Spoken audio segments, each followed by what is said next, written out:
স্বার্থপর এই দুনিয়া খোদার কসম কারোর জন্য থামে না, বড় স্বার্থপর। হ্যাঁ, যেদিন বাপের জানাজা পড়ে, যেদিন বাপের লাশ কবরে দাফন করে, সেদিনও বংশধর সন্তান ছেলে মেয়ে ঘন্টাখানিক 2-4 ঘন্টা কাইন্দা কাটটা হইলো, রাতের বেলা ঠিকই ভাত খায়। হ্যাঁ, পাশের ঘর থেকে খানা আনে, ওরা ঠিকই খায়। স্বার্থপর দুনিয়া থামে না রে ভাই, থামে না দুনিয়া। ওই জন্য আমাদের কারোর জন্য থামবে না। তুমি আমি মরে গেলে শেষ।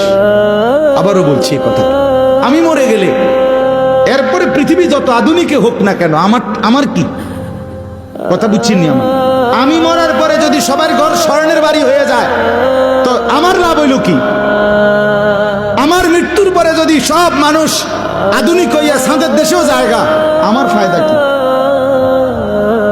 আমি তো না, আমি তো মরে গেলাম। যে কবরে চলে গেল সে কি আর ফিরে আসবে? আল্লাহ আমাদেরকে বুঝ দান করেন।